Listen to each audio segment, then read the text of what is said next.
విక్రమ్ టీవీకి సబ్స్క్రైబ్ చేయండి. Subscribe to Vikram TV. Subscribe to Vikram TV. Subscribe to Vikram TV. Subscribe to Vikram TV. Please like, share and subscribe to Vikram TV. Hi hello నమస్తే, welcome to Vikram TV. నేను మీ anchor పప్పు. ఈ రోజు మనతో special guest రండి. ఆ guest ఎవరు కాదు, ఆస్ట్రాలజర్ డాక్టర్ భార్గవ్ గారు మనతోనే ఉన్నారు. అసలు ఆస్ట్రాలజీని ఎందుకు నమ్మాలి, అసలు ఆస్ట్రాలజీ కొన్ని డౌట్స్ ఉన్నాయి నాకు. ఇప్పుడు భార్గవ్ గారిని అడిగి తెలుసుకొని ప్రయత్నిద్దాం. నమస్తే భార్గవ్ గారు. ఓం నమో వెంకటేశ్వర, జై శ్రీనివాస. నమస్కారం పప్పు గారు. ఎలా ఉన్నారు? బాగున్నానండి. ఓకే, నమస్కారం పెట్టారు. నేను నమస్కారం పెట్టినప్పుడు అవి రెండు గ్రహించాను మీకు. అంటే దీనికి ఏమున్నాయి, దీని ఏమంటారు? స్ఫటికాలు. దీనికి రుద్రాక్షలండి. అంటే ఏంటి, దేనికి రక్ష? అది ఇవి ఏం లేదు, ఆస్ట్రాలజీ పరంగా వేసుకుంటారు, జనరల్ గా కూడా వేసుకుంటారు. ఇవి మనలో ఉన్న నెగిటివ్ ఎఫెక్ట్స్ ని కానీ అట్లాంటివి ఎమిట్ చేసేసి పాజిటివ్ వైబ్స్ ఇవ్వడానికి ప్రయత్నం చేస్తూ ఉంటాయి. ఓకే, ఇవి చూస్తున్నా కరంగలి మాల అని ఇప్పుడు రీసెంట్లీ వైరల్ అవుతుంది. చాలా పెద్ద స్టార్స్ వేసుకున్నారు, కొంతమంది వేసుకున్నారు, సక్సెస్ అవుతున్నారని దానికి ఒక ఆన్లైన్ లో పెట్టడము. ఆయన కొత్తగా అంటే పర్సనల్ గా తెలిసిన ఆస్ట్రాలజర్స్ కి, న్యూమరాలజిస్ట్ కి కూడా ఫోన్లు చేసి అడగడం జరుగుతుంది. దాని మీద ఏంటి సార్ మీకు తెలిసిన ఒపీనియన్? కరంగలి మాల అనేది మంది కాదండి, అది తమిళనాడు కల్చర్ కంప్లీట్ గా. అక్కడ వేసుకునే వాళ్ళు, అదైతే మనకు సంబంధం లేదు. బట్ అది వేసుకోవడం ద్వారా చాలా మంచి బెనిఫిట్స్ పొందుతున్నారని ఈ మధ్య అది బాగా వైరల్ అవుతుంది. కాబట్టి ట్రస్ట్ చేసిన వాళ్ళు వేసుకోవచ్చు, దీనివల్ల ఊరికే ఉండొచ్చు. అందుకని దాని గురించి పెద్ద లేదు, చర్చ అనవసరం. చర్చ మీ ప్రకారం అడుగుతుంది. అది జస్ట్ లైక్ ఇంతేనండి, రుద్రాక్షలు స్ఫటికాలు ఉన్నట్లు అది ఒక వన్ టైప్ ఆఫ్ బెట్స్ అంతే. దాని ఎనర్జీ రిజల్ట్స్ దానికి ఉంటాయి. ఈ మధ్య హీరో ధనుష్ గారు వేసుకున్నారని వాళ్ళు వేసుకున్నారని పాపులర్ అయింది అంతే. ఇదే రుద్రాక్ష ఇప్పుడు అభిషేక్ బచ్చన్, అమితాబ్ బచ్చన్ వేసుకుంటే ఇది పాపులర్ అయిపోతుంది అంతే తప్ప కానీ నమ్మకం మీద అంతే. అంత డిపెండ్స్ ఆన్ నమ్మకం, విశ్వాసం. ఆస్ట్రాలజీ అంటే నమ్మకమా లేకుంటే జీవితంలో జరుగుతుందా సార్? ఖచ్చితంగా జరుగుతుందండి. ఓకే, ఇది నమ్మకం మీద కాదు, కొన్ని రూల్స్ ఉంటాయి ఇందులో. ఒక మెడిసిన్ వర్క్ చేసేదానికి ఎట్లాంటి ప్రిన్సిపల్స్ ఉంటాయో ఆస్ట్రాలజీలో కూడా అన్ని ప్రిన్సిపల్స్ ఉంటాయి. కాబట్టి సనాతన ధర్మంలో ఉన్న వాళ్ళు ఖచ్చితంగా అంటే జ్యోతిష్యాన్ని నమ్మాల్సి ఉంటుంది. అంటే సనాతన ధర్మం లేని వాళ్ళు అది వాళ్ళ ఇష్టం. అది ఎందుకంటే కొంతమంది చెప్పారు అనుకోండి, మా దాంట్లో ఇది లేదు అంటారు. అలాంటప్పుడు అది మనం వాదించలేం కదా, ఎవరి మత గ్రంథాలు వాళ్ళకి బోధిస్తాయి. కాబట్టి దాంట్లో మనం అనవసరంగా వివాదం అవుతుంది. సనాతన ధర్మంలో ఉన్న వాళ్ళు నమ్మి జ్యోతిషానికి సంబంధించిన పరిహారాలు అవి చేసుకుంటే చాలా మంచి ఫలితాలు ఉంటాయి. జ్యోతిష్యం ద్వారా మనకు వచ్చే ఆపదను ఆదుకోవచ్చా? ఆపద నుంచి ఆ ఆపద యొక్క పర్సంటేజ్ని తగ్గించవచ్చు. నేను చెప్పలేదు, పరాశరుల వారే చెప్పారు. జ్యోతిష్ శాస్త్ర పితామహుడు పరాశరులు, జైమి ఇట్లాంటి వాళ్ళే చెప్పారనమాట. కాబట్టి మనం తప్పించవచ్చు కొంచెం, పూర్తిగా కాదు. ఎందుకంటే జ్యోతిషం ద్వారా దోషాలు పోతాయనేది అబద్ధం. ఆ పర్సంటేజ్ అనేది తగ్గించుకోవచ్చు. ఓకే, దోషం ఉంది, హోమం చేపియాలని చాలా మంది అంటుంటారు మీలాంటి ఆస్ట్రాలజర్స్. హోమం చేయడం వల్ల ఎలాంటి చేంజెస్ వస్తాయి లైఫ్ లో? ఈ హోమము అనేది దోష నివారణలో ఒక భాగం అండి. ఓకే, దీనికి మనం శాస్త్రం ఎట్లా చెప్పిందో అట్లా రకరకాల దోష నివారణలో ఈ హోమం అనేది చేస్తూ ఉంటాం. తీవ్రతను బట్టి హోమం చెప్తారు, కొన్నిసార్లు కొన్ని పూజలు చెప్తారు. సో వీటి వలన పక్కాగా అంటే ఇందాకే చెప్పాను నేను, అంత పర్ఫెక్ట్గానే చాలా మటుకు మనము ఆ నివారణ అనేది చేయవచ్చు అనమాట, దోష నివారణ. అందుకే ఈ హోమం అనేది చాలా ఇంపార్టెంట్. పైగా హోమానికి ఉన్న ప్రత్యేకత ఏమంటే అక్కడ డైరెక్ట్ గాడ్స్ త్రూ అగ్ని రూపేణానే వాళ్ళు తీసుకుంటారు అనమాట ఏదన్నా కానీ. కాబట్టి మనం ప్రత్యక్షంగా భగవంతునికి అందించిన వాళ్ళం అవుతాం. అది హోమంలో ఉన్న బెస్ట్ బెనిఫిట్స్. కాబట్టి మనం అందించే ప్రతిదీ కూడా వేస్తాం కదండి మనం స్వహాకారాలు చెప్తూ, వాటి ద్వారా భగవంతుడు లేదా ఆ గ్రహాది దేవతలు ప్రత్యక్షంగా మనం సమర్పించే వాటిని తీసుకొని మనకు చాలా బెనిఫిట్స్ ఇస్తారని చెప్పేసి మనకు శాస్త్రం చెప్తుంది. ఆయుష్ పూజ చాలా మంది చేపించుకుంటుంటారు కొంతమంది. ఆయుష్ పూజ అంటే ఏంటి స్వామి అసలు? ఆయుష్ పూజ అంటే మన జాతకంలో పుట్ట అనే పిల్లోడికి ఒకసారి జాతకం చూస్తాం కదండి, 12 years లోపు కొన్నిసార్లు అబ్బాయిలకు ఆ శిశువులకు గండాలు ఉంటాయన్నమాట. దీనిలోనే బాలారిష్టాలు అంటారు. ఈ బాలారిష్ట నివారణకు కొన్ని రకాల పరిహారాలు అనేది చేసుకోవాల్సి వస్తుంది. అవే ఏంటివంటే మీరు చెప్పిన ఇందాక ఆయుష్ హోమాలు అనేటివి అనమాట. ఈ ఆయుష్ హోమము దీంట్లో భాగంగా, దీంట్లో మళ్ళీ 2 రకాలండి. ఒకటి ఆయుష్ హోమము, ఒకటి మృత్యుంజయ హోమం అని ఇలా ఉంటాయన్నమాట. వాళ్ళ తీవ్రతను బట్టి అది పెంచే ప్రయత్నము చేస్తారు. ఇదే ఆయుష్ హోమం, మహామృత్యుంజయ హోమం అనమాట. ఇక్కడ ఇంకోటి ఏంటంటే ఈ మహామృత్యుంజయను లేదా ఈ ఆయుష్ హోమం చేయడం ద్వారా వాళ్లకు ప్రీవియస్ జన్మలో ఉన్న కర్మలు కూడా చాలా వరకు తగ్గి ఈ జన్మలో కొంచెము ఇది అవ్వడానికి సహకరిస్తాయి ఈ హోమాలు. ఓకే. కొన్ని ఈ జన్మలో కొంతమంది చూస్తే గనక మీలాంటి ఆస్ట్రాలజర్స్ వెళ్ళినప్పుడు గత జన్మలో చేసుకున్న పాపాలే ఇప్పుడు అనుభవిస్తున్నారని అంటుంటారు కదా, ఇది ఎంతవరకు నిజమండి? నిజమా అది? నిజమేనండి. ఓకే. మనము గతం జన్మలో చేసుకున్న పాప ఫలితంగానే ఏ ఏ స్థానాల్లో గ్రహాలు కూర్చుంటే బెనిఫిట్స్ ఉంటాయో అని ఆ స్థానాల్లో మనకు ఆ గ్రహాలు కూర్చుంటాయి అన్నమాట. అప్పుడే ఈ శిశువు జననం అనేది జరుగుతుంది. దాని ప్రకారం ఆ కర్మానుసారం మనకు ఈ రకరకాలైన ఈ బాధలని సంతోషాలని వస్తూ ఉంటాయి. దాని ప్రకారం మనిషి ఆ రిజల్ట్స్ని అనుభవిస్తుంటాడు. మీరు గత జన్మలో జరిగింది ఎలా తెలుసుకోగలుగుతారు స్వామి? గత జన్మలో జరిగేది జాతకంలో నవమ స్థానాన్ని బట్టి తెలుసుకోవచ్చు. పంచమ స్థానం అనేది నువ్వు నెక్స్ట్ ఏ జన్మలో పుడతావు అనేది చెబుతుంది. ఓహో, ఓకే. అందాజుగా అలాగే నవమ స్థానం అనేది పూర్వజన్మలో నువ్వు ఏమై ఉండొచ్చు, ఎక్కడ ఉండొచ్చు, తర్వాత ఎటువంటివి చేసి నువ్వు ఆ చావు కొని తెచ్చుకొని ఉండొచ్చు అనేది 12వ స్థానం చెప్తుంది. సో ఇలా జాతకంలో నా పూర్వజన్మను కూడా మనం క్యాలిక్యులేట్ చేయొచ్చు, వచ్చే జన్మలో కూడా ఎట్లాంటివి అనేది కూడా మనం క్యాలిక్యులేట్ చేయొచ్చు. ఇప్పుడు మనిషి చనిపోయిన తర్వాత బాడీని వదిలేసిన తర్వాత ఆత్మ ఎక్కడికి వెళ్తుంది స్వామి? రకరకాలుగా చెప్తుంటారు. అవునండి, దీని గురించి చాలా డౌట్స్ ఉన్నాయి డిఫరెంట్గా. చూడండి, కొంతమంది డైరెక్ట్ ఇక్కడ నుంచి కొన్ని ఉపనిషత్తులు ఏం చెప్తారు, డైరెక్ట్ చంద్రమండలం మీ దగ్గర పోతుంది, అక్కడ నుంచి ఇంకా రకరకాల లోకాలకు వెళ్ళిపోతుంది అని చెప్తారు. కొంతమంది ఏం చెప్తారు అంటే రకరకాల థియరీస్ ఉన్నాయి సనాతన ధర్మంలోనే. ఇంకొన్ని దాంట్లో ఏం చెప్తారంటే ఎవ్రీ మంత్ ఆ ఆత్మ ఈ 12 నెలలు ఉంటుంది కదండి, ఈ 12 months ట్రావెల్ చేస్తుందంట. మంత్కి ఒకసారి మంత్ ఒక స్టేజెస్ లాగా ట్రావెల్ చేసి అప్పుడు అది యమధర్మరాజు దగ్గరికి పోతే అతనికి స్వర్గమా నరకమా అని అక్కడ డిసైడ్ అయిపోయి తర్వాత ఆత్మ ప్రయాణం చేస్తుంది అనేది దాంట్లో చెప్తారు. కానీ ఏది ఏమైనప్పటికీ ఆత్మ ఫైనల్గా యమధర్మరాజు దగ్గరికి అయితే పోక తప్పదు. మీరు బాగా పుణ్యం చేసుకున్నారనుకోండి, బ్రహ్మలోకము, వరుణలోకము ఇట్లాంటి లోకాలు దర్శనం చేస్తారు. ఒకవేళ బాగా పాపం చేసుకున్నాను అనుకోండి, డైరెక్ట్ నరకంలోకి తీసుకెళ్ళి అక్కడ మీకు కొన్ని రకాల శిక్షలు ఉంటాయి. ఇది ఆత్మ ప్రయాణం. ఓకే. భూమి మీద ఆత్మలు ఉన్నాయంటారా సార్? చూడండి, ఆత్మ అనేది మనకు లైక్ ఇట్లా కనపడేదైతే కాదు నాకు తెలిసి. అది అణువంత మాత్రమని శ్రీకృష్ణుడు భగవద్గీతలో చెప్పున్నాడు. అంటే అణువంటే ఎంత, అసలు అది చాలా మైనర్. ఆ అణువంత అంట. అట్లాంటప్పుడు ఆత్మ అనేది మనం చూడడం ఇంపాసిబుల్ నాకు తెలిసి. ఓకే. ఇంకా ఆత్మలు ఎవరైనా చూస్తున్నారు అట్లాంటివి ఏదైనా జరుగుతుంది, అది దట్ ఈస్ కాల్డ్ హాలోజినేషన్స్ అనొచ్చు. ఓకే. కానీ ఆత్మలు అయితే చూడలేమండి. ఇటు చూడడము, బంధించడము, గ్లాస్ బాటిల్లో బంధించడం, అదే చూస్తుంటాం కదా కొంతమంది. సో ఇలాంటివన్నీ ఫేక్. ఈ మధ్య కాలంలో చాలా వరకు చూస్తే డైవర్స్లు అవుతున్నాయి కదా స్వామి. ఈ డైవర్స్లకు రీజన్ ఏంటిది? అంటే గతంలో చూస్తే కనుక ప్రేమాభిమానాలు చాలా ఉంది భార్య భర్తలు అంటే. ఇప్పుడు భార్య అంటే గౌరవం లేదు, భర్త అంటే గౌరవం లేదు. ఇది మీ ప్రకారం అంటే మీరు కొన్ని బుక్స్ చదవచ్చు దీని గురించి కూడా. ఎందుకు ఈ మధ్య కాలంలో చాలా డైవర్స్లు అవుతున్నాయి? డైవర్స్ కాకుండా ఉండడానికి ఏమన్నా ఉంటుందా? చూడండి, డైవర్స్లు అయ్యేది అనేది జాతకంలో షష్టాష్టకాలు, నవక పంచకాలు, కుజదోషము వీటి మీద ఆధారపడి ఉంటుంది. శుక్రదోషము అనే వాటి మీద. పెళ్లి చేసుకోమని భార్యాభర్తలు ఖచ్చితంగా జాతకాలు చూయించుకుంటే అసలు వాళ్ళు కలుస్తాయా లేదని జ్యోతిష్యుడు చెప్తాడు.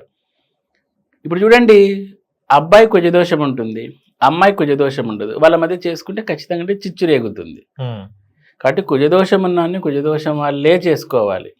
షష్టాష్టకాలు అంటారు అనమాట. అంటే అమ్మాయి రాశి నుంచి అబ్బాయి రాశి లెక్కేసినప్పుడు 6, 8 రాకూడదు. అచ్చా. ఇలా వచ్చినప్పుడు ప్రాబ్లమాటిక్ ఉంటాయి. సో కాబట్టి ఇవన్నీ లెక్క కట్టుకోవాలి. రాశి కూటమి, గ్రహ కూటమి ఇవన్నీ ఏకనాడు వచ్చింది, ఇట్లాంటివన్నీ చూసుకొని మనం వివాహం చేసుకుంటే ఎటువంటి పొరపొచ్చాలు లేకోకుండా ఉంటాయి. ఒకవేళ లేదనుకోండి మిస్ఫైర్ అవుతూ ఉంటాయి. పెళ్ళి అప్పుడు మనం ముహూర్తాలు చూస్తున్నప్పుడు మనకు ఏమంటారు, కొన్ని పేర్లు కలవలేదని పేర్లు మార్పిడి చేస్తుంటారు. మన ముహూర్తం కరెక్ట్ లేదు, సంథింగ్ దోషాలు ఉన్నాయని చేస్తుంటారు కదా. అలా చేయడం వల్ల వాళ్ళ విధి విధానం అంతా మారిపోతుందా స్వామి నిజంగా? ఆ పేర్లు మార్చడం అనేది అది పెద్ద దుశ్చర్య. దాని వలన ఏమీ లాభం ఉండదండి. పేరు మార్చినా కూడా దానికి పెద్ద తంతు ఉంటుంది. పెళ్లి కుదిరికి పేర్లు మారుస్తా అంటారు చాలా మంది. అదే అంటున్నాను. ఇప్పుడు ఏదో నవీన అనుకోండి, బ్రాకెట్ లో ప్రవీణ అని పెడతారు. అదంతా ట్రాష్, అదేం వర్కౌట్ కావు. ఒకవేళ నిజంగా స్త్రీకి పేరు మార్చవలసి వస్తే కొన్ని రకాల మూలికలు తెచ్చి, రావి, జువ్వి ఇట్లా కొన్ని ఉంటాయి మూలికల లిస్టు, అవన్నీ తెచ్చి ఆ అమ్మాయికి ఒక బిందెలో వేసేసి వాటికి కొన్ని జపాలు తపాలు నిర్వహించి వాటితోటి అమ్మాయికి సంప్రోక్షణ లేదా స్నాన విధులు కొన్ని ఉంటాయి, జల్లెడ పట్టి ఇట్లా పోయాలి నీళ్ళు. ఇదంతా చేస్తే పేరు మార్చినట్టు శాస్త్రరీత్యా. ఇవన్నీ ఎవరు చేస్తున్నారు? పెళ్లి పత్రిక కూడా బ్రాకెట్లో ప్రవీణ నవీన అవుతుంది. దీనివల్ల రిజల్ట్ ఏమి ఉండదు, మార్చి కూడా మీరు వేస్ట్. కానీ మార్చిన వాళ్ళకు కూడా కొన్ని వాళ్ళ డైవర్స్ అంతే కదండి. అదే ఉన్నాయి. మళ్ళీ ఎందుకు ఈ మార్చుడు అనేది వస్తుంది? అది ఎక్కడ నుంచి జనరేట్ అయిందో తెలియదండి. అదే ఈ ముహూర్తాలు పెట్టే వాళ్ళు కానీ చిన్న చిన్న దానిలో ఉంటారు కదండి జ్యోతిష్యులు, హాఫ్ నాలెడ్జ్ తోటి ఇలా చేయడం వల్ల ఇవన్నీ జరుగుతూ ఉంటాయి. వాళ్ళు అసలు కుజదోషాన్ని కూడా కనుక్కోలేని జ్యోతిష్యులు ఉన్నారు ఈ కాలంలో. నా దగ్గరికి కేసులు వస్తూ ఉంటాయి. కాదమ్మా కుజదోషం ఉంది మీకు చెప్పి ఎవరు చెప్పలేదండి అంటారు. మరి ఆయన ఏం చేశాడంటే గణాలు కలిసినాయి పెళ్లి చేసుకోండి అన్నాడు, చేసుకునే ఇట్లా అయింది అంటారు అనమాట. అది కాదమ్మా తల్లి రాశి కూటమి చూడాలని మాకు తెలియదండి అంటారు. సో కాబట్టి ఇక్కడ ఆస్ట్రాలజర్స్ కూడా చిన్న చిన్న వాళ్ళు ఉంటారు కదండి, వాళ్ళకు కొంచెం నాలెడ్జ్ సరిగ్గా లేక కూడా ఇట్లా మిస్గైడ్ చేస్తూ ఉంటారు. కాబట్టి ఎప్పటికైనా ఒకటే చెప్తున్నాను, గణాలు అనేది వేస్ట్. ఎప్పటికైనా కానీ రాశి కూటములు చూసుకోవాలి. షష్టాష్టకాల కుజదోషమా, అబ్బాయిలకైతే శుక్రదోషం ఉందా, అమ్మాయిలకు గురుదోషం ఉందా, ఇవన్నీ చెక్ చేసుకుంటే పరిహారాలు చేసుకొని మనం ముందరికి వెళ్ళొచ్చు. చాలా మందికి సంతానం అవుతలేదు. సంతానం కాకపోవడానికి రీజన్ ఏముంటుంది స్వామి? భార్య తప్ప భర్త తప్పు ఉంటుందా? అవి ఇద్దరు జాతకాలు చూడాలండి. సంతానం అనేది ముఖ్యంగా లేడీస్కి అయితే నాగదోషం వలన కలుగుతుంది, అమ్మాయిలకైతే. అబ్బాయిలకైతే గిన శుక్రదోషం వలన కలుగుతుంది. అమ్మాయిలకు నాగదోషం వలన ఎందుకు కలుగుతుందంటే పంచమ స్థానాన్ని బట్టి మనము సంతానాన్ని క్యాలిక్యులేట్ చేస్తాం. అమ్మాయిలకి ఎప్పుడైతే ఆ స్థానంలో నాగదోషం అంటే రాహువు కానీ కేతువు కానీ లేదంటే వక్రగురువు ఇట్లాంటి దోషాలు ఉన్నప్పుడు దాన్ని నాగదోషంగా పరిగణిస్తామన్నమాట. ఇప్పుడు చూడండి, పాము కొన్నిసార్లు గుడ్లు పెట్టిన తర్వాత తన గుడ్లను తానే తింటుందని వింటూ ఉంటాం. కొన్ని ఛానల్స్లో కూడా చూపిస్తూ ఉంటారు. అదేవిధంగా ఈ నాగదోషం ఉన్నప్పుడు సంతాన నష్టం అనేది జరుగుతుంది. అంటే అబార్ట్ అవ్వడము, కన్సీవ్ అయ్యి అబార్ట్ అవుతూ ఉంటారు. సో ఇలా కంటిన్యూస్ అబార్షన్స్ జరగడము, పుట్టిన తర్వాత బేబీ చనిపోవడము, ఇదంతా కూడాను నాగదోషం ఎఫెక్ట్. కాబట్టి వీట్లాంటి వాళ్ళు ముందే కొన్ని సర్ప సంస్కారాలు చేసుకోవాల్సి ఉంటుంది. అదే అబ్బాయికి వచ్చేదలికే శుక్రదోషం.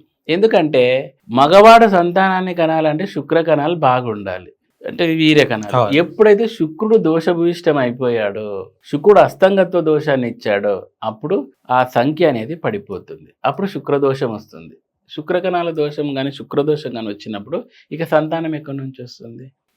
కాబట్టి ఇది అబ్బాయి జాతకంలో ముఖ్యంగా చూసుకోవాల్సినది. తర్వాత పంచమాధిపతి గురువుని యొక్క చూసుకోవాలి, గురుదోషం ఏమన్నా ఉందా, దీనిని బట్టి మనం పరిహారాలు చేసుకొని ముందరికి వెళ్ళిపోవడం. సరే, ఇప్పుడు చూస్తే కవలలు పుడతారు కదా, కవలల రాశిలో కవలల సేమ్ టైం అనేది 1 minute అట్లా 2 minutes డిఫరెన్స్ ఉంటుంది కదా, వాళ్ళ జాతకాలు ఎలా ఉంటాయి కవలలు? చూడండి, కవలలు ఇద్దరు ఒక 2-3 minutes తేడా పుట్టినా కూడా ఇద్దరు ఒకటే పొజిషన్ లేక రారు. ఇతగాడు ఒక ప్రొఫెషన్ లోకి పోతాడు, తమ్ముడు ఒక ప్రొఫెషన్ లోకి పోతాడు. మనం రెగ్యులర్ గా చూస్తూ ఉంటాం. మరి ఇవి ఎలా చూడాలి అంటే, మొట్టమొదటి పుట్టిన జన్మ తీసుకుంటాడు కదా, ఆ అబ్బాయి జాతకంలో ఒక లగ్నం ఉంటుంది. ఆ లగ్నం నుంచి 3వ స్థానం నుంచి 2వ వాడి లగ్నం వేయాలి. లగ్నం is the just like key అన్నమాట.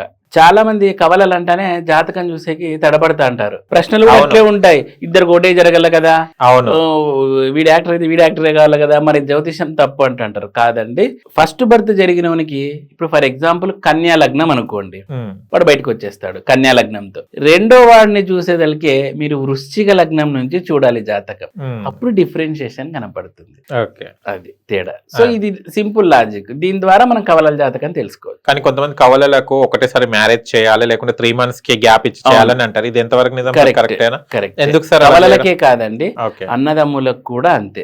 ఇప్పుడు ఒకటే కడుపున పుట్టిన అన్నదమ్ములు 3 ఉన్నా కానీ ఒకటేసారి మ్యారేజ్ చేయకూడదు, ఒకటే మండపంలో చేయకూడదు. ఇట్లా చాలా రూల్స్ ఉన్నాయన్నమాట. ఎందుకు అంటే ఇక్కడ మళ్ళీ కుజుడు బాగా యాక్టివేట్ అవుతాడు. అన్నదమ్ములు అంటే కింద కుజుడు అనమాట బాగా, ఆ ఎనర్జీ ఫ్లో అనేది ఎక్కువ జరుగుతుంది. అప్పుడు ఏదో ఒక చిచ్చు అవుతుంది అని చెప్పేసి బంద్ చేపిస్తారు. కాబట్టి వాటికి డిస్టెన్స్ లో ఉండడమే మేలు. కనీసం పెళ్ళి అయిన తర్వాత ఒక 1 year అయినా గ్యాప్ ఇవ్వడం చాలా ఉత్తమం. ఓకే. ఆయన చూస్తే రీసెంట్లీ చూస్తే మనకు యూట్యూబ్ లో ఎక్కడ చూసినా కూడా అఘోరి అని అంటున్నారు. అఘోరులు అసలు అఘోర అనే వాళ్ళు ఇలా పబ్లిక్ లా తిరగడం కానీ మీడియా ముందుకు వచ్చి మాట్లాడడం కానీ ఉంటుందా స్వామి? అసలు లేదండి, అఘోరులు అనేవాళ్ళు ఇట్లాంటి వాటికి అసలు రారు. మనకు ఇప్పుడు సింపుల్ లాజిక్ అండి. వాళ్ళు ఎప్పుడు శివతత్వంలో ఉంటూ వాళ్ళ లోకంలో వాళ్ళు ఉంటారు. ఇట్లా పబ్లిసిటీ కోరుకుంటారా? అదే. కోరుకోరు కదా. కాబట్టి ఈ అఘోరి మరి ఎందుకు ఇలా చేస్తూ ఉందో దీని వెనక ఎవరున్నారో అనేది ఒకటి చూసుకోవాలి. రెండోది సనాతన ధర్మము. ఇప్పుడు హిందువులు కూడా ఒక విషయం ఆలోచించాలి. ఆమె వచ్చిన పని ఆమె చూసుకున్నప్పుడు వీళ్ళు మీడియా ఛానల్స్ కానీ జనాలు కానీ ఎక్కువ హైలైట్ చేసేసారు ఆమె. దాని ద్వారా సనాతన ధర్మం అనే ఆమె చెప్తున్న దాన్ని కూడా ఒక ప్రశ్నార్థకంగా ఆమె క్రియేట్ చేస్తుంది. ఇట్లాంటి వాళ్ళకు ముందే మనం కౌన్సిలింగ్ ఇవ్వడం ద్వారా కొంచెము ఆ ఎఫెక్ట్ని తగ్గించిన వాళ్ళం అవుతాం. రెండోది ఈ హిందువులు కూడా ఏం చేస్తారంటే వీళ్ళని ట్రోలింగ్ చేయడము ఇలాంటివి చేస్తూ ఉంటారు. అదే ఒక ఇస్లాం వాళ్ళని చేస్తే ఇలా చేస్తారా? లేదంటే ఒక క్రిస్టియన్స్ వాళ్ళని చేస్తే ఇలా చేస్తారా?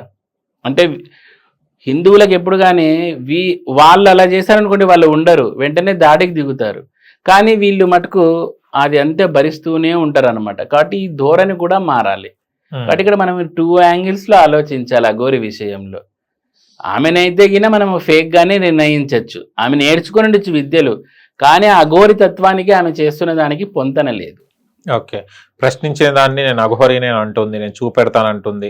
ఒకవేళ మమ్మల్ని ప్రశ్నించి నిందిస్తే నాశనం అవుతారు, అది ఏంది చూపిస్తుంది ఆమె? ఏంది చూపిలేదు. తన శక్తి ఏందో చూపెడతా అంటుంది. చూపించమనండి. మంత్రం సరిగ్గా కూడా ఆమె చెప్పట్లేదు, ఓం బింబుస్ అంటుంది. అది నేను కూడా అంటాను.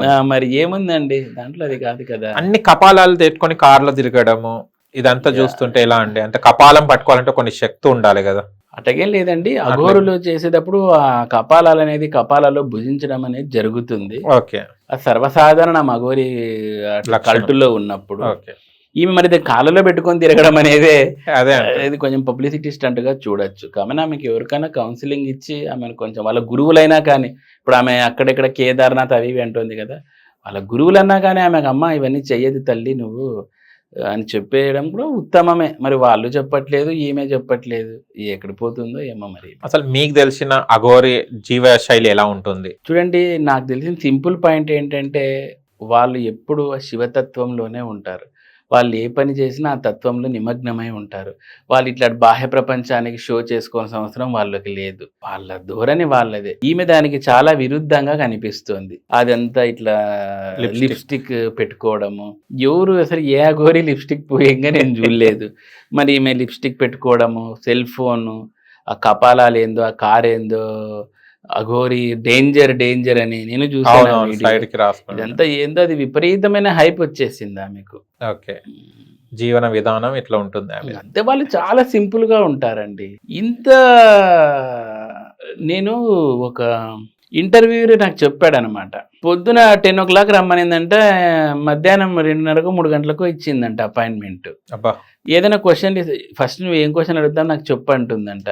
ఇవి వస్తే ఇది క్యాన్సిల్ చేయి, అది క్యాన్సిల్ చేయి, నువ్వు నాతో ఎక్కువ మాట్లాడు నీకు శాపం పెడతా చూడ అంటుందంట. ఇట్లా చేస్తారు అఘోరులు. అదే ఇదంతా ఇక్కడ హంబక్ అని అర్థం అయిపోవట్లేదా? మరి ఏడుస్తుంది ఆమె లైవ్ లో. అదే అఘోరి అనేది మాంసం, అంటే మరణించిన తర్వాత శవాల మాంసం తింటారట. ఎందుకు స్వామి అసలు ఇది? ఈమె బహిరంగంగా డైలీ తింటా అని చెప్తున్నది. దాని ద్వారా ఆమె బేకరీనా మనం పెట్టి ఫ్రిడ్జ్ లో పెట్టి తినేకి ఆమె అన్ని హంబక్ చెప్తుందని నా ఒపీనియన్ అండి. అదే చెప్తున్నా కదా, ఆమె కౌన్సిలింగ్ ఇవ్వాలి. అఘోరి కల్టులో కొంచెం మానవ అది మృతదేహాలు, చనిపోయిన మృతదేహాలది కొంచెం తినడం అనేది వాళ్ళకు ఉంది. అంతవరకు నిజమే. డైలీ ఒకరిని తింటాను, వారానికి ఒక బాడీ కావాలా, ఇదంతా హంబక్ అండి. ఆమె కౌన్సిలింగ్ ఇవ్వాలని నేను కోరుకుంటున్నాను. అది సైక్రియాటిస్ట్లా, లేదంటే పోలీసు వాళ్ళ, లేదంటే ఆ కేదార్నాథ్ బద్రీనాథ్ నుంచి వాళ్ళ గురువులే వచ్చి ఇస్తారా అనేది మనం వేచి చూడాలి. కొంచెం కౌన్సిలింగ్ ఇస్తే సెట్ అవుతుంది. ఇంకా బ్రహ్మకుమారులు అంటే ఎవరు స్వామి? అసలు బ్రహ్మకుమారులు అని కూడా రీసెంట్లీ మనం కొన్ని ఇంటర్వ్యూస్ లో చూస్తున్నాము. బ్రహ్మకుమారి వ్యవస్థ అంటే ఏంటిది? బ్రహ్మకుమారులు అంటే ఎలా ఉంటారు, ఎలా ఉండాలి, వాళ్ళ నియమాలు పాటించాలి?